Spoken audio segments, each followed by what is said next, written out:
চলো হারাই শৈশবে স্লোগানে ফরিদপুরে পদ্মার চরে হয়ে গেল অষ্টম ঘুড়ি উৎসব। শুধু এই উৎসব দেখতেই আশপাশের জেলা ও উপজেলা থেকে এসেছিলেন অর্ধলক্ষাধিক মানুষ। আয়োজন থেকে মাদককে না বলার আহ্বান জানানো হয়। উৎসবপ্রেমী মানুষেরা মনে করেন দেশীয় সংস্কৃতির বিকাশে আগামী দিনেও এই উৎসবের ধারাবাহিকতা রক্ষা করা দরকার। মনিরুল ইসলাম টিটোর তথ্য ছবিতে প্রতিবেদন।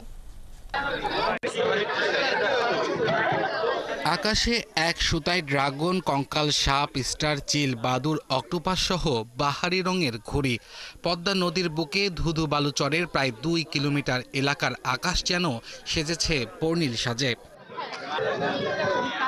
শুক্রবার বিকেলে চলো হারাই শৈশবে স্লোগানকে সামনে রেখে ফরিদপুরের পদ্মা নদীর পাড়ে ঘুড়ি উৎসবে বিভিন্ন শ্রেণী পেশার হাজারো মানুষের ঢল নামে।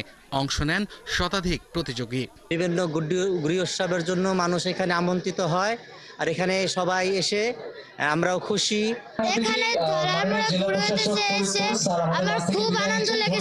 ফরিদপুরে উন্মুক্ত তেমন কোনো বিনোদনের ব্যবস্থা নাই, তবে এইখানে যতটা করছে ইনশাল্লাহ অনেক সুন্দর। শৈশবে ফিরে যাই এই স্লোগানকে সামনে রেখে যে এই ঘুড়ি উৎসব হয়েছে, এটা অসম্ভব সুন্দর আয়োজন এবং সামনে এই ধারাবাহিকতা অব্যাহত থাকুক। এই আয়োজন দাঁড়িয়ে উপভোগ করেন হাজারো মানুষ, যাদের মধ্যে বেশিরভাগই ছিলেন তরুণ। আমার নাম মিরান হোসেন, আমি আসছি অষ্টম ঘুড়ি প্রতিযোগিতা ড্রাগন ঘুড়ি নিয়ে। 3D আমার ঘুড়ির নাম হচ্ছে 3D ড্রাগন। এটা হচ্ছে হলো 200 ফিট লম্বা। আমি কমলপুর থেকে এসেছি গুড্ডিটা নিয়ে। গুড্ডির নাম হলো কৈরা গুড্ডি। এই জায়গায় অংশগ্রহণ করে অনেক ভালো লাগছে। ঘুড়ি উৎসব প্রথম দেখলাম, আর আসা হয় নাই, ঘুরতে আসলাম আর কি। অষ্টমবারের মতো ব্যতিক্রমী উৎসবের আয়োজন করে ফরিদপুর সিটি পেজ নামের একটি সামাজিক সংগঠন।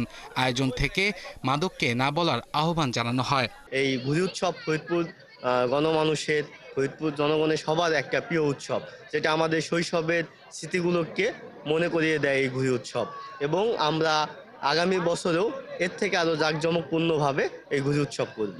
প্রথম পুরস্কার 24 ইঞ্চি LED স্মার্ট টিভি পান রাজবাড়ীর কৃষ্ণ সোনাদয়। দ্বিতীয় পুরস্কার মাইক্রোভেন পান ফরিদপুরের লালন খান মিরান এবং তৃতীয় পুরস্কার গ্যাসের চুলা পান ফাহিম ইসলাম। আব্দুল্লাহ মামুন, ৭১।